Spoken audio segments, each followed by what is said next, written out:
Okay, so thank you very much, Rabbi Shaul Sashti, for joining for this very important dialogue.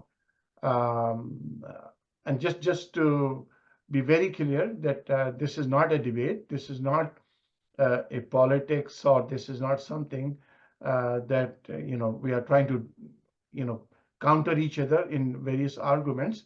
My intention is, Rabbi, is because what is going on in Gaza, and I am very disturbed, and mentally, spiritually, physically, around the world, people are disturbed. I'm sure the Jewish people also disturbed, as well as the Muslims. But when I see on the social media the sufferings of Palestinian people, it just causes so much pain. And sometimes, believe me, I'm sitting in my room here, and nobody's watching me, and I see those pictures and I cry. It brings sort of depression, anxiety, uh, and those kind of things. So I thought I should talk to you. I am already in touch with Rabbi Mark Glickman also. Hmm. I have spoken to him also in his office at the synagogue Bnei Tikva. But at the same time, I have a very long, good relationship with you when you were in Calgary at the Beth Zedek. And I know that we both have worked very hard over the years that you were in Calgary for more than almost 10 years to build good relationship between the Jewish community and the Muslim community and broader interfaith community. And you have worked very hard. But my intention is not to offend you, but and I'm sure you can ask me any question you like, but my question may be uh, not sort of very cordial, maybe a little bit. Well, Syed, before you go any further and ask a question, let me, if I may, just interrupt you for a moment Yes. to acknowledge that I really do value this opportunity to dialogue and to speak with you. And you're absolutely correct. Neither of us are intending to convince the other of what is right and what is wrong. That's not our purpose here. It's really to listen and to try to deepen our understanding of our respective communities and what experiences and sufferings we're experiencing. And I share with you absolutely the horrific images that I see that make me weep as well, both in Gaza and the suffering that occurred in Israel on October the 7th as well. So the importance here is for us to be able to have a conversation and to listen and to learn.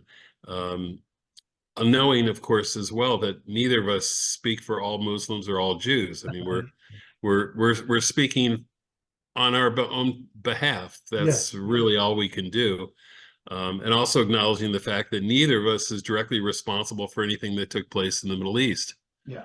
And we have virtually no influence to change anything that's happening there, unfortunately.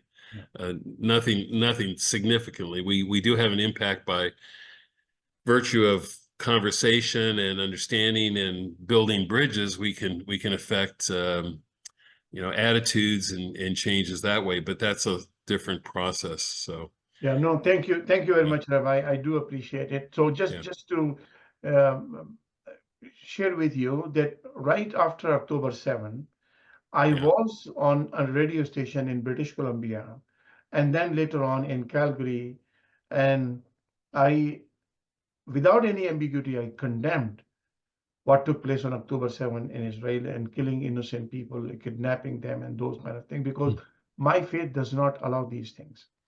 But my question to you is, when I listen these stories over a period of time from various people who have visited West Bank as well as Gaza. Just last year in Calgary, we have a church, Salmon Valley United Church. We have a very good relationship with this church. We pray there for Friday prayer. And Reverend from that church went to Israel and West Bank And I'm not sure she went to Gaza or not, but I'm sure she went to West Bank as well as Israel.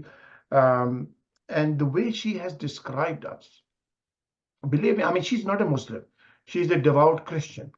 And the way she says the life of the Palestinian people is miserable. They are blocked on every intersection. They have to wait for hours to get into Israel for their jobs or for their whatever they want to purchase groceries or something. So, and this is going on for the last almost 75 years. So October 7 is condemned without any ambiguity. But at the same time, we have to see that why this is happening. And my question to you is, and let's just start the conversation. My question to you is, when I see a child who is sitting orphan, his parents are dead, his house is demolished, he's orphan. How can we expect from this child who grows up to have a good feeling or love Israel? We cannot expect, we should not expect. His house is Well, demolished, he's raised as orphan, and he's grooming up with hate in his heart because yeah. what did the Israeli forces did to him? So what do you think all of those relatives and friends of the 1,200 that were killed, how do Yeah. you think they feel? Yes, Do you, absolutely. do you, do you think they have love in their heart for the Palestinians? No, no, absolutely Okay. not. So yeah, so we see that, that kind of violence and terrorism doesn't breed peace. It doesn't bring goodwill. Um, but let me back up for a moment. So you talked about 75 years of occupation. Well, it's not 75 years, it's since 67, technically, since the Six-Day War when Israel took over the West Bank and Gaza at that point.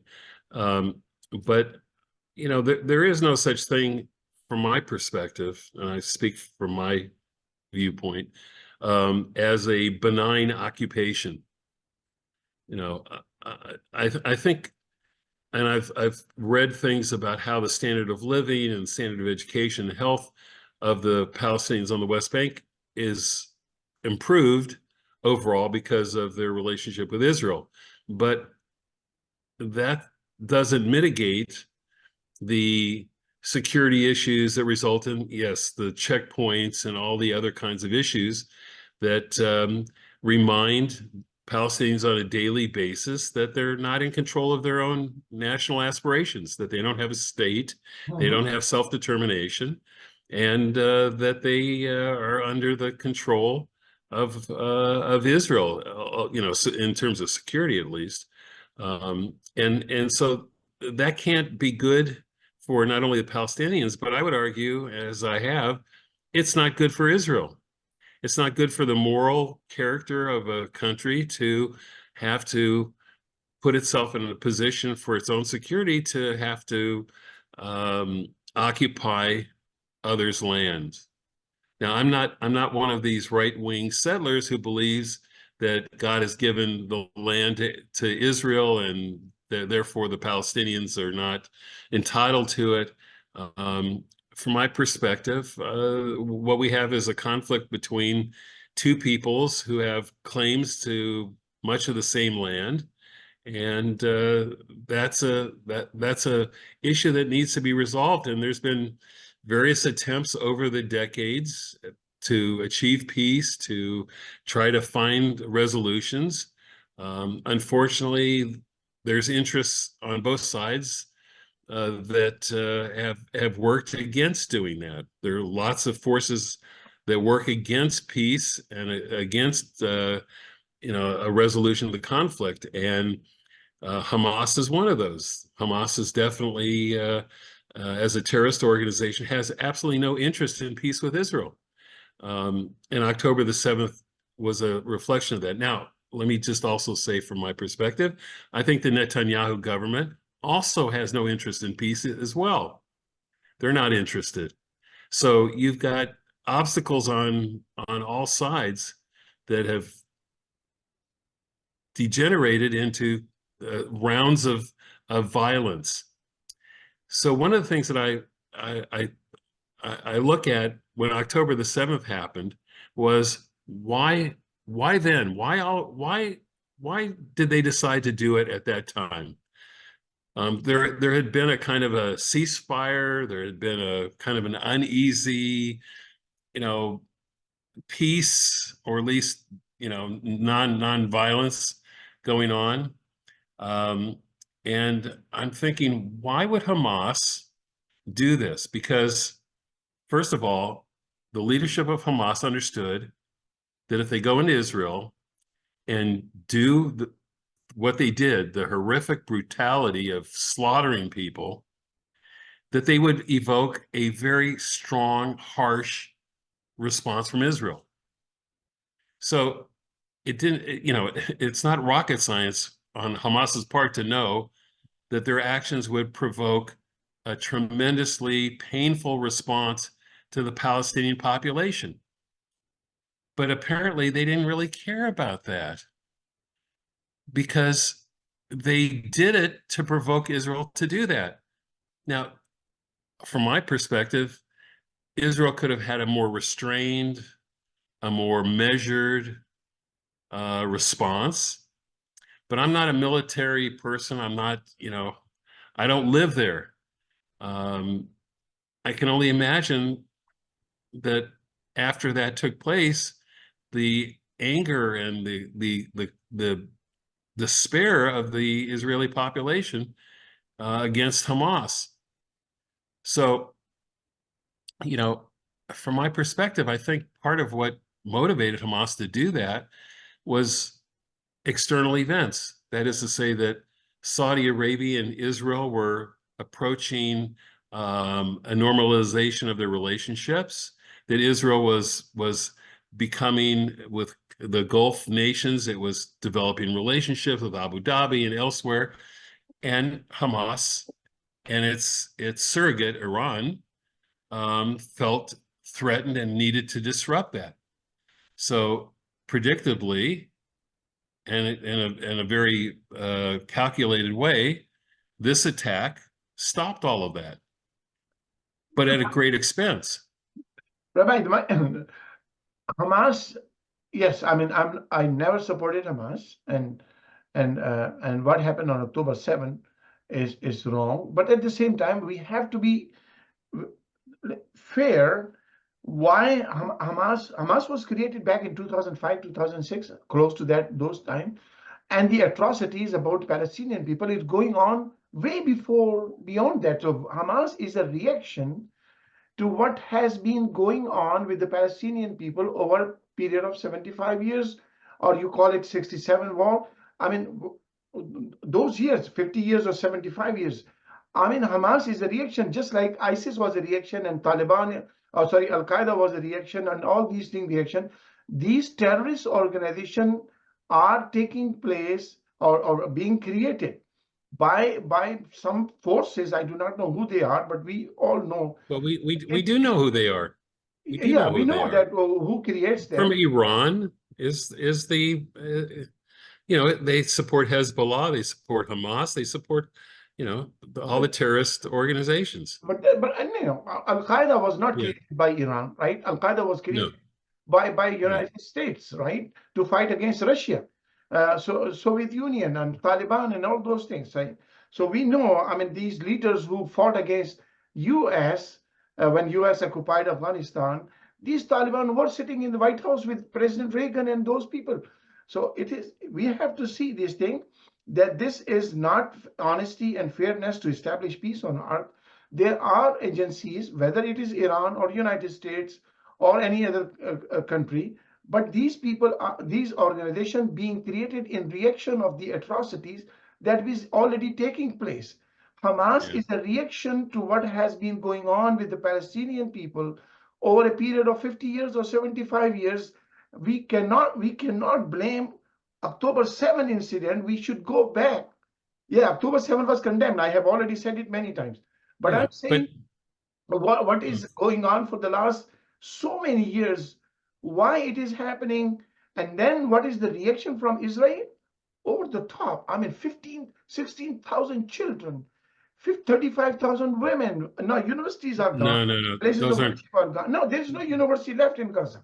No, the Ministry of Health in Gaza's, I think the numbers are between 35 and 40,000, but that includes, by the way, about 15,000 Hamas soldiers. Now, that doesn't minimize the pain and suffering if we still, no, I'm just saying if you take 40,000, let's say, and you subtract 15,000 Hamas soldiers, you still have 25,000 people that have been killed. That's an enormous number. That's horrific. But it's just a little perspective there. But let me back up, because it's very easy to say Israeli atrocities against the Palestinians over 75 years. But you do, of course, remember many of the terrorist attacks against Israeli citizens during that period of time. So you had the PLO killing children in Ma'alot. You had other terrorist attacks. Then you had the two intifadas where they were bombing bus stops and killing civilians. And so we all have blood on our hands, so to speak. Nobody's got clean hands here, Yeah, yeah. I agree. right? I mean, Okay. there are atrocities or killings from various sides. But what Yeah, we are yeah, discussing today, that in Gaza, the whole infrastructure has been wiped out. The innocent children and people have been slaughtered. I mean, believe me, I saw one picture, Rabbi, where women and children and some other men were like caged in. And when I saw that, I said, man, this is exactly when I saw the picture of the Nazis doing with the Jewish people.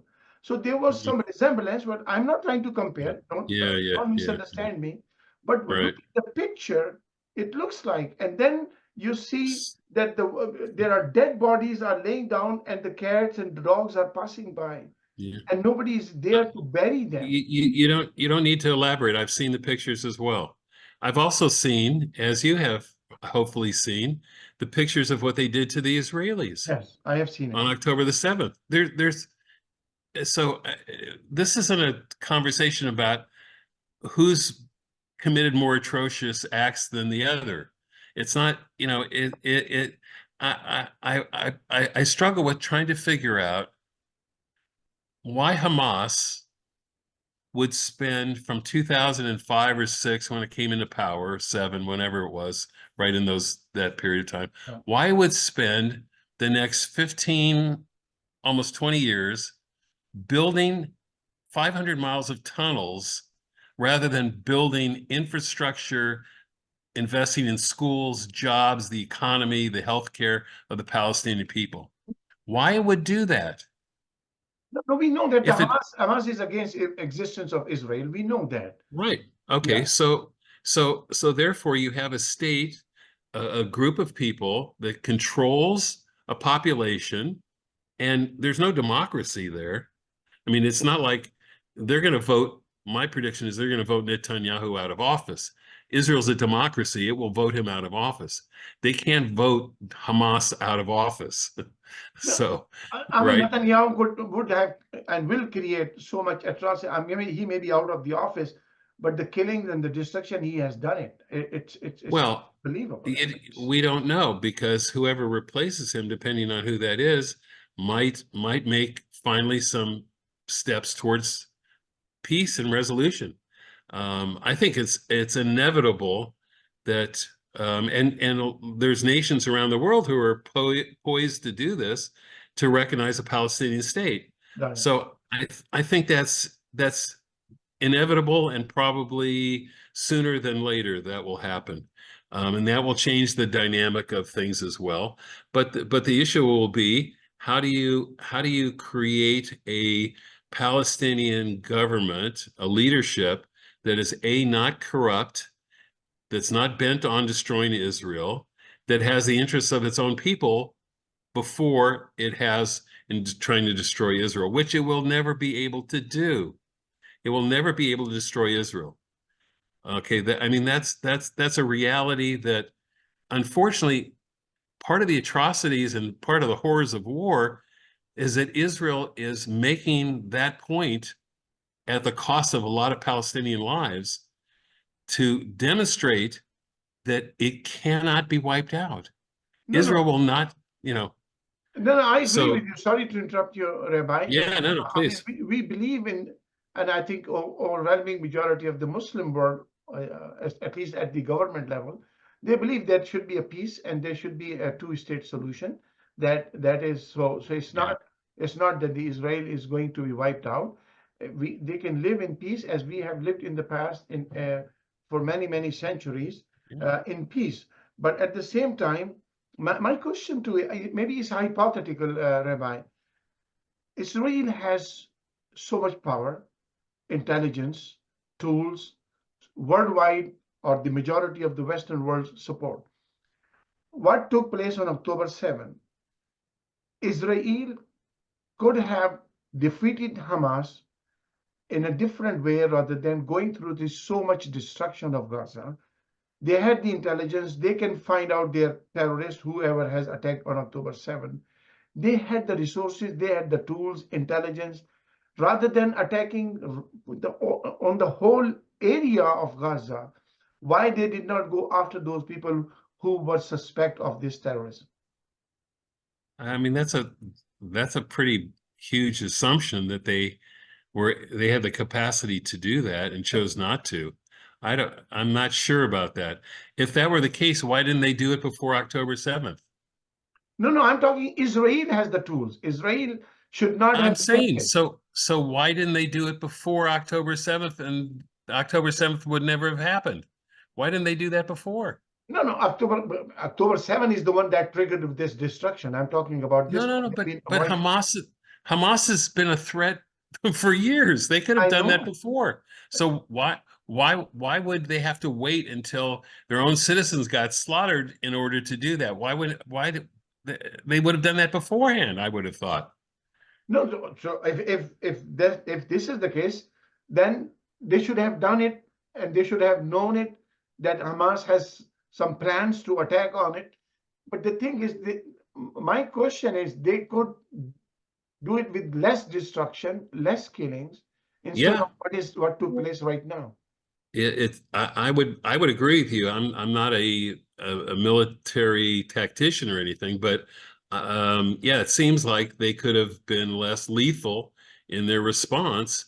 Although, you know, you're talking about a densely populated Yes. area in which you have urban warfare, which is very destructive and causes tremendous civilian casualties. Right. And just for sort of a historical context, let's go back and look at what we did in World War II. We carpet bombed German cities. Yeah. The Nazis bombed Britain, just tried to obliterate London. So this is not without historical precedence. No, no. However, okay, not to justify it or anything, but this is not the only incident in history where urban combat has inflicted lots of casualties on people. But and I know you're, I think, well, let me not guess what your response will be. Of course, the whole enterprise of Hamas to thwart an Israeli invasion was manifested in the building of tunnels and using those tunnels under hospitals and schools and UN buildings, so forth, to shield and protect them by using the civilian population as a shield. And that in and of itself is a war crime. No, using human shield, yes, that's what the Israel accuses Hamas. This is what I'm saying, that Yeah. Israel has the tools and intelligence to find out who are the culprits that they are looking for, rather than destroying everything in the country. I mean, if I consider Gaza Well, as a I mean, as a first region. of all, yeah, first of all, I don't know how you know that. I don't know that. Secondly, you're surmising Israel has all this brilliant intelligence. If they had such brilliant intelligence, they would have known about October 7th in advance. But okay, All right. So I guess their intelligence isn't so impeccable as you suggest. And by the way, historically, let's go back. The Yom Kippur War in October of '73 was another surprise attack. Israeli intelligence failure again was at fault there. So there's going to be a lot of heads rolling, in Israel after the war is over, when they start to investigate why there was a security and intelligence lab. But leave that aside.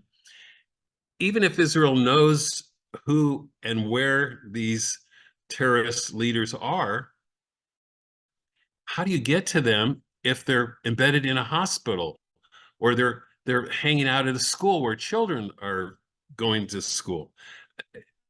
I don't know. Tell me how you get to them. No, no. I mean, Israel Uh, goes to Uganda and then kills those people who had hijacked some of the Israeli citizens. You remember that story? In Tel yeah, Aviv, that's the Entebbe, the raid on Entebbe. right? So, Yes. and then America, United States is completely behind Israel. United States has all the intelligence and all the tools. I mean, if they could have done it, they could have done it, but they did not. They took just the path because of the revenge or Well, anger or we're reaction that that Netanyahu government took this part, and now so much killing and so much destruction. Now, my question is, my yeah, concern is not question, sorry. My yeah, concern is when these people who are in Gaza, now look at the Rafah. I mean, everybody is a refugee in Rafah, and now Israel, Netanyahu government is going after that, even after United States is asking not to do these things, how much killings will take place. These yeah, refugees are moving back and forth from north to south and south to north, and their lives have been made miserable. Believe me, we Israel is creating more anti-Israel people who will be fighting against Israel over a period of time whenever they get a chance. So there is no peace. yeah. I would agree with you that Israel's reputation, its image, has suffered terribly because of what's happened. But you know, you've got you've got a combination of politics and military strategy, and sometimes the political goals create a military response that is that is not helpful. It's not morally justifiable. I mean, part of what I think Israel's strategy is to keep putting military pressure on Hamas so that it will agree to a ceasefire and return the hostages. And it feels I'm not agreeing with this, but I'm just sort of speculating as I look and read and listen that that's part of the strategy of Israel is to maintain this pressure until the pain is so great that Hamas will finally say enough, enough. So I have a question. Why hasn't Hamas said enough? Let's save the people of Rafah and we will agree to a ceasefire and return the hostages. How difficult is that? No, it is. Look at the history, and I'm absolutely. You are more knowledgeable than myself. Look at the history of various communities. People did persecution of black people, slavery, and all those things. They could not wipe out black people from U.S.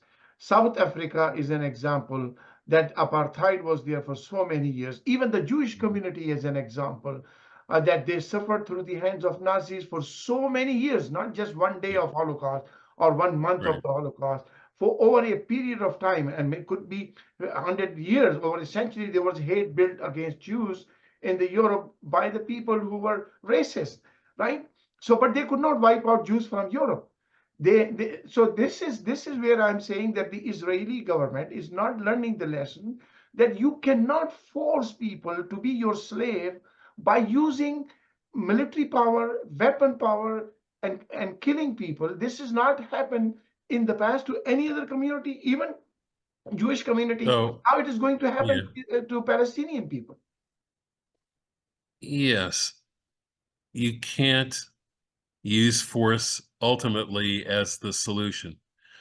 There is no military. complete military victory. They will not ever eradicate all of Hamas any more than we've eliminated all of ISIS or Al Qaeda or any of the other terrorist groups. You can't completely wipe them out, but that's not the point. The point is to create a situation where they don't have the ability and the power to inflict harm on you again, because Hamas has said repeatedly since October 7th, if they have the opportunity, they'll do it again, and they'll do it again, and they'll continue to do it as often as they can. Yep. So if you were Israel, how would you respond to that? No. I mean, Israel can. I'm repeating, and I'm not a military expert, but this is just a common sense discussion that Yeah, Israel can still take a peaceful path and just I mean, we have to find the solution of the occupation. That occupation is the reason for having so much animosity or jealousy or hate or violence towards Israel, because Israel is exerting that violence and hate towards people of Palestine. So it tit for tat. I remember, yeah, let me share with you, yeah. University of Akron, Ohio invited me after 9/11, 2001 for a Hmm. lecture because I was giving Islam 101. I went to University of Akron, Ohio, and there was all military people, homeland security people, intelligence people were in that lecture. One soldier who just came back from Iraq at that time, he says, "Why hate Iran hate us?" He just blankly asked me. I said, "The reason is I'm not defending Iran, but that was my answer. I said, why hate Iran hate United States? The reason is United States hate Iran. So if you hate someone, you will get hate back. So Israeli government, being powerful nation, powerful country in that region, with militarily, economically, from all aspects. Why the Palestinian people suffering is not ending, even in the West Bank? Gaza is a problem. Look at the West Bank. I mean, when I hear this lecture from Reverend from the Simon Valley United Church, I mean, the people who are in the on the the Jewish settlers, they just go and hit people, Yeah, do a lot of yeah. things bad to the people, then they get stoning and those kind of things. So this Which is is going to which is continue. reprehensible. Yeah, it is. So my question to you is that why that we as a people of Islamic faith, Jewish faith, the worldwide Jewish community, those who love peace, those who want peace, those who respect the sanctity of life, whether it is a Jewish life or a Palestinian life, why don't we do something that these governments, especially Israeli government, take some easy or some reconciliation path that gives some room and then end the occupation from the West Bank. Then hopefully, I cannot guarantee, we are not in that position. Then there will be Yeah, less hostility towards Israel. But we are not yeah, doing it, and nobody is talking about it. yeah. Well, let me back up a little bit to some of your comments about Iran. So you know, of course, that prior to the overthrow of the Shah of Iran, the United States and Iran had a very close relationship. Yeah. So the United States didn't hate Iran; it loved Iran, and the Shah and the Iranians, they loved the United States. So once the Shah was toppled, and you had Khomeini and the uh, Islamic regime, I won't characterize them as extreme or radical, but the Islamic regime come in, then it changed. And part of it changed because of their philosophy about Islam and its role in the world and its relationship to the West, which it saw as satanic and corrupt and evil. Hamas is bent on the destruction of Israel. So how do you enter into a relationship with someone who's avowed to kill you? I don't. you have to find other partners. There have to be other voices. And ironically, on October the 7th, when Hamas came into the southern Israel and the kibbutzim and massacred people on the kibbutzim, many of those people on the kibbutzim were actively involved in peace efforts with their Gazan neighbors. They killed peace activists. Oh, I did And not they know. did. Yes, yes, and one of the very famous, well-known activists was a Canadian, Vivian Silver, who lived on a kibbutz. She was deeply, deeply involved in reconciliation with Palestinians in Gaza and so forth. There were a lot of efforts, a lot of cooperative relationships that existed that Hamas destroyed intentionally on October the 7th. So, so there's been these efforts, but when you have something as traumatic as October the 7th, it tends to radicalize a population. People step back and say, gee, all of our efforts have resulted in what? Not peace, but death. It's a very disconcerting message to the Israeli population that is progressive, that seeks peace. Israel's a democracy. It's very divided politically along these lines. So there's a significant group within Israel that wants peace, that wants to end the occupation of the West Bank and Gaza. But when something like this happens, it reinforces that kind of sense that my security is vulnerable now. I can't trust anyone because I make these efforts for peace and then they come across the border and slaughter us. No, I fully understand the concern that you are raising, but at the same time, we have to go back to the root cause of this whole thing, is that there is very little effort from Israel to end the occupation.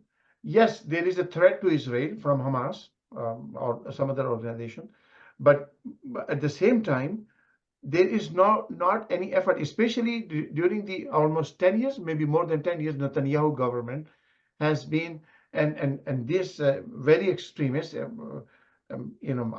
may say that, very hateful towards Palestinian, this Netanyahu government, is causing and creating more problems, more hate on the both sides.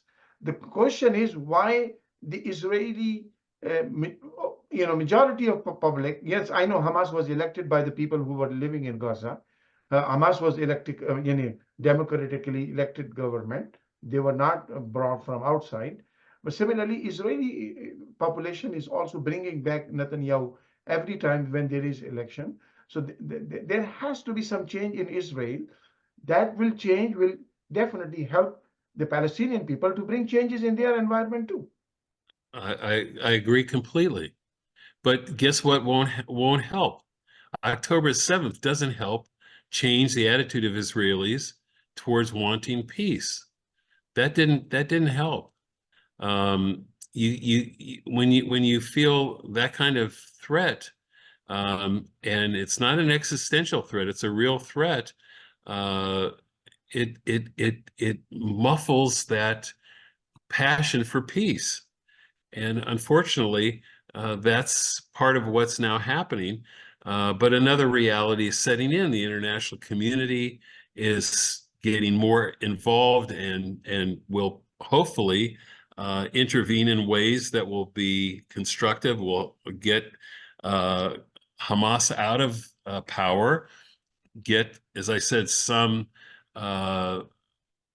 respectable, competent leadership that's not corrupt to govern the Palestinians and to rebuild and to move things in a direction that is positive for everyone there. I mean, the reality is Israel is an incredibly thriving country economically, intellectually, in every sense of the word. What greater partner could the Palestinians have than than an Israel that cooperates and sees them as a partner in the development of peace and security in the region. Yeah. So, And but there's been those efforts, though. There have been efforts. There were the Oslo Accords. There's been efforts over the years, and we can we're not. This is not the purpose to debate. yeah. Who was at fault for all of those efforts failing, but there have been efforts. But the political interests on the extreme interests on both sides have basically torpedoed those efforts over the decades No, no, and led to this kind of situation that we are confronted with now. I agree that there has been efforts in the past, but the thing is, since for the last 10, 12 years, especially Netanyahu period, since it started in Palestine, in Israel, it has created a huge, huge massacre, aggression, violence of Palestinian and persecution of Palestinian people. I think the most important thing that Netanyahu government, or if somebody is similar mindset as Netanyahu, not going to help in peace. I think we need somebody like Ishaq Rabin in Israel, Mhm. who is a genuine person who are looking for peace, and he was Yeah, ready to make peace, and unfortunately right. he was killed. At the Yeah, same time, I think if the world accept Palestine as an state, then it will also put some pressure on Israel to respect as a recognized state for the in United right. Nations. Yeah. Then it will Well, help to build the bridges or to bring peace in the region. Until that, United States government or Israel themselves do not accept Palestine as a state, then this violence is going to continue. It's a reaction over reaction but and reaction over reaction. but okay. So the part of the problem is who's going to run the Palestinian state? If you have Hamas running the Palestinian state, that's a non-starter. We know that. No, no, we know that. We know that. We It's know that. yeah. No, I agree. So I agree.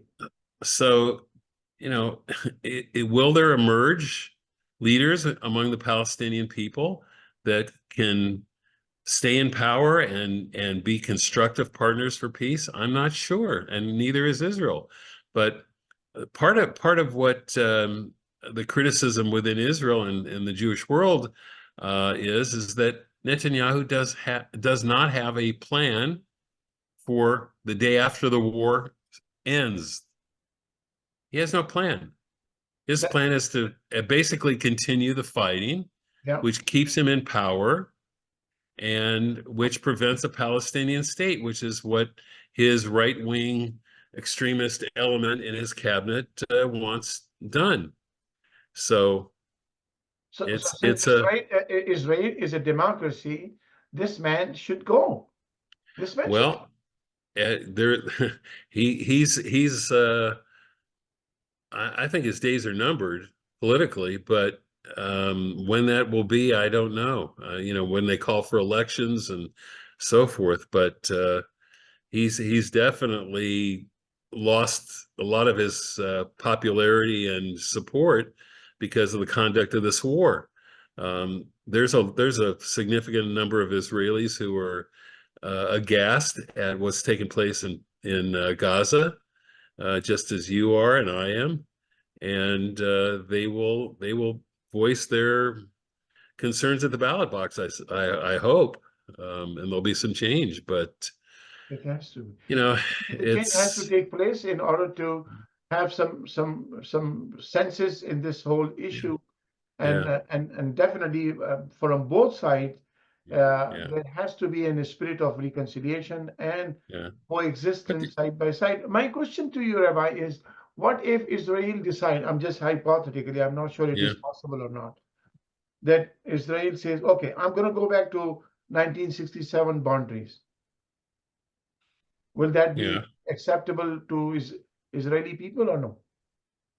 Well, they've talked about that for decades, returning to the pre-67 borders.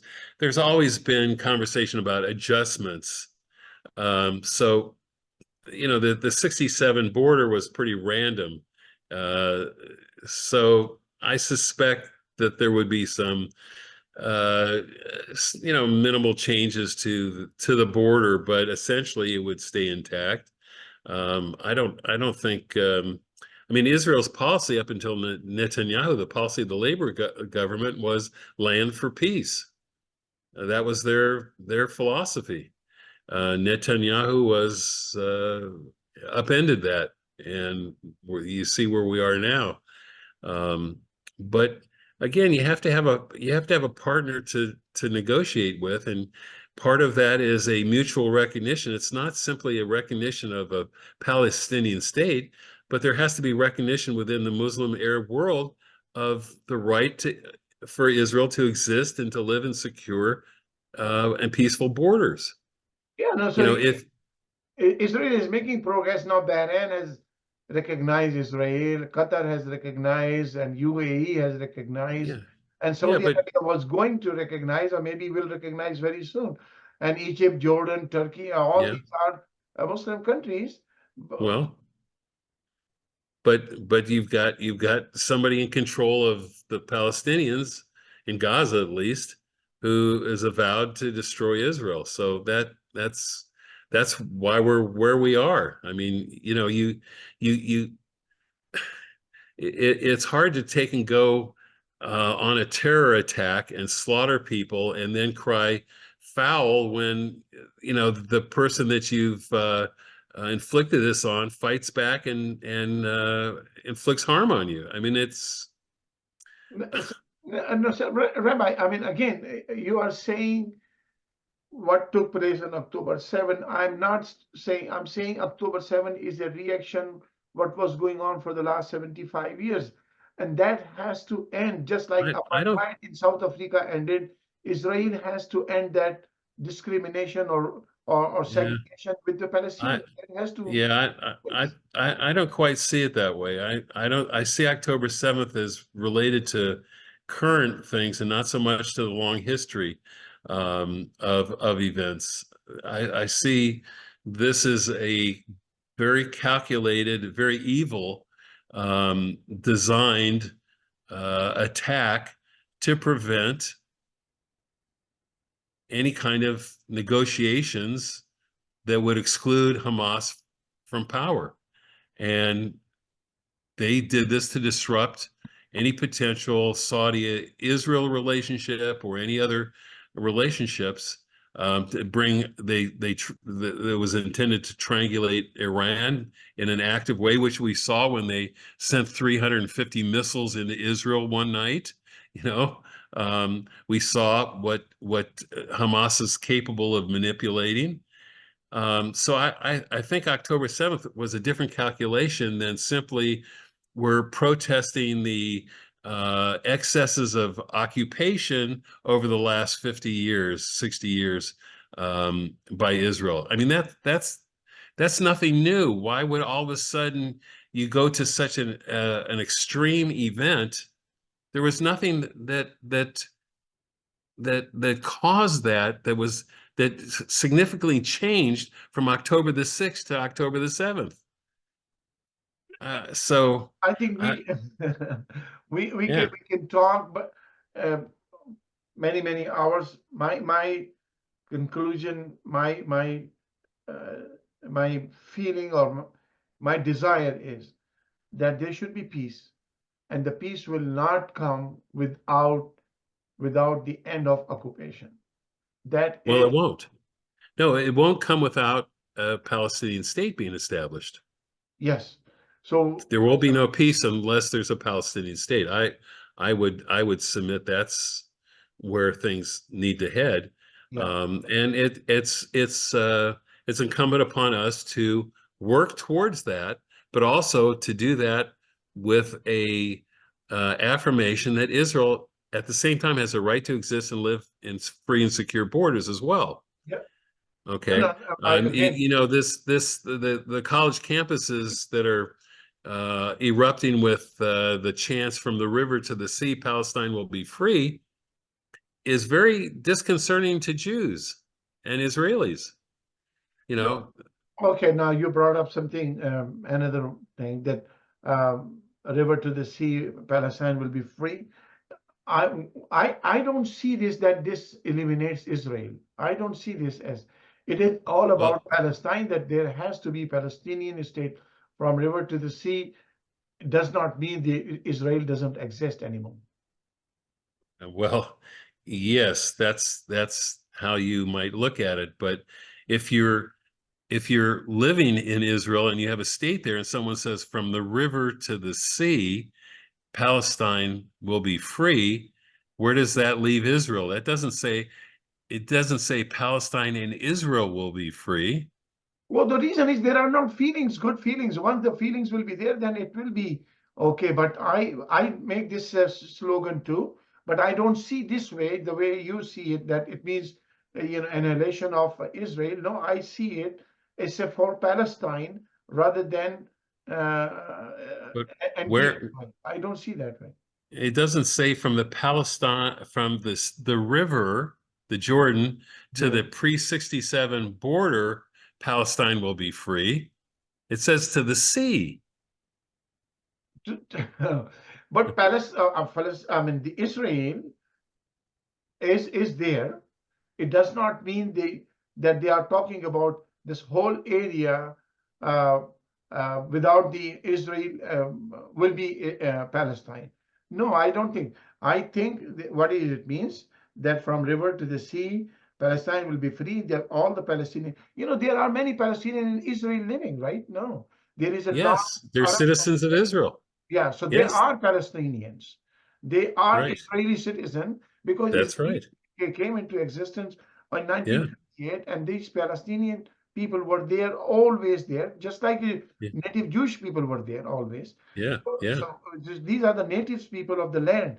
So that doesn't mean that Israel will be eliminated. It means the Palestinian state will be established. Yeah. Be Well, you do realize that that's not how Jews see it. Yeah, It's it that slogan probably has done more to uh, dishearten Jews when they hear that because that's a that to Jews is that's a call for genocide. That's a call for the elimination of the state of Israel. I'm just telling you, whether you accept that or not, that's how it's viewed, and you can tell me otherwise, but that's So this is where I'm not saying it's only the Jewish side, but also the Palestinian side also have this kind of extremist element who just see that oh, is it hate towards me, so I don't see this as the elimination of Israel. I just see it that this is the Palestinian state will be established from the river to the sea, uh, with the existence of Israel meeting border to border each other. That's it. right. Uh, it's Okay, we won't go around on this one, but just to point out once more, it doesn't say from the river to the sea, Palestine and Israel will be free. Yeah, yeah, I have no problem with that slogan. I have no Okay. problem with that. Okay. Well, One question is, which yeah, is also bothering me, Rabbi, is if I am anti-Israel, and yeah. I'm openly admitting anti-Israel because of the policies that is going on in Gaza and West Bank. What? Okay. In that sense, I am anti-Israel. But why it is seen as anti-Semitic? I'm not Uh, I, anti-Semitic. there is a distinction between being against, and I would urge you to consider saying you're not anti-Israel, you're anti the policies of the government of Israel. That's what I meant. Okay, well, let me encourage you to say that um, because there's a difference. If you say you're anti-Israel, then you're against Israel. And then you can't say, well, I respect their right to live in peace and so forth. You can say I'm against the policies of the government of Israel, which I will also say I'm against those policies. It doesn't make you anti-Semitic to criticize the government of Israel. Yeah. It So makes it makes you anti-Semitic if you call for the destruction of the state of Israel. Okay. So no, yeah, destruction. Yeah. Absolutely. I No, mean, nobody is saying that. years ago, you and I and some of the other imams in town and a couple of the rabbis, we had a conversation Yeah, about what does Zionism mean. yeah, So you can be anti-Zionist and not be anti-Semitic. You can yeah. be against the policies of the state of Israel and not be anti-Semitic. That's But exactly there, I believe. Yes, I yeah, agree. So I am yeah. not. I'm not. I'm against Zionism. I am anti-Israeli in the sense that policies of the Israeli government, Well, not the elimination of it, Israel, but yeah. at the same time, why it is considered as anti-Semite. Whenever I say anything, oh, you are an anti-Semitic, that is absolutely not true. And I agree with you. And I think Jewish people who automatically respond in a knee-jerk way that if you criticize Israel, you're anti-Semitic. I think that's absolutely wrong and detrimental to conversation and sort of constructive efforts to understand the problems and resolve them. Um, Now, it doesn't. There are people who are anti-Israel and are anti-Semitic. You can be Yeah, yeah, both. Yeah, yeah, yeah. yeah. But I'm and definitely. you know, so and to say you're anti-Zionist also is you've got to define that because if you're saying you're anti-Zionist, what you're saying is on some level you're against the right of the Jewish people to self-determination in their homeland. And and which would be the equivalent of saying I'm anti-Palestinian, which means I'm against the right of Palestinians to self-determination in their homeland. So this is where disconnect is, Rabbi. I see Zionism as anti-Palestinian state.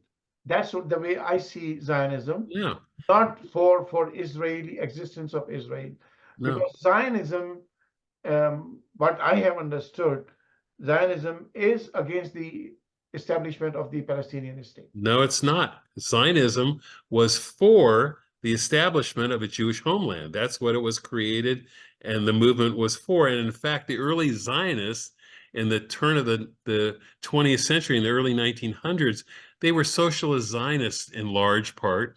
They came from Russia and other places, and they were very committed to working with the Palestinian workers as their brothers in the struggle against the capitalist bourgeoisie. So early Zionists, in fact, were very supportive of Palestinians. They weren't anti-Palestinian at all. So Zionism is not about Palestinians, it's about the Jewish right to self-determination, like being pro-Palestinian. I consider myself pro-Israel and pro-Palestinian.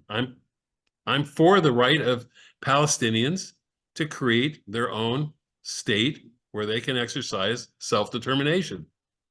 Yeah, so we should work towards the independence of Palestine. Yes, and the affirmation of the security and peace Yeah, and existence of the state of Israel. yeah, yeah, no problem. That's absolutely fine. There So we go. we have some common agenda now. We can work on it. We actually have a lot in common, and not just in terms of some of the political stuff, but over the years we've had many conversations about Islam and Judaism and some of our common values and things that we share and our similarities in prayer and practice and so forth. So uh, yes, there's a lot, and the things that are different are different in, I think, in really enlightening ways. So the nuances of difference really accentuate what a common value is, but you get an appreciation for a different approach to how you would embrace those values. Yeah. So you might do it a little differently Islamically than I would do it Jewishly, but we're still trying to get to the same place often. So Yes, yes, yeah, no, good. Great. Thank you. Good conversation, Rabbi. Thank you very much for wonderful. your This is, time. I I only wish that we could expand this and bring others into this kind of conversation where, we can talk, we can agree, we can disagree, but we do this as friends, as, respected know, co-religionists, if you will, brothers, cousins according to, you know.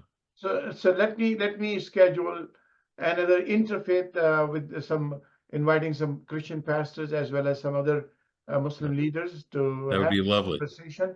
We want to Let's, have this kind of conversation that helps to remove misunderstanding and build the bridges among all different faith groups. that'd be wonderful. I consider this today the dropping of a pebble in the pond. Yes, And that pebble makes little ripples, right? yes, So hopefully we can make some more ripples and you know, broaden the involvement of others in the conversation. yes, we'll do that. That would be wonderful. Thank you very much. God bless you. God bless you too. Love you and be well. Same here. Thank you. All right. Bye bye. Salam alaikum. Walaikum assalam.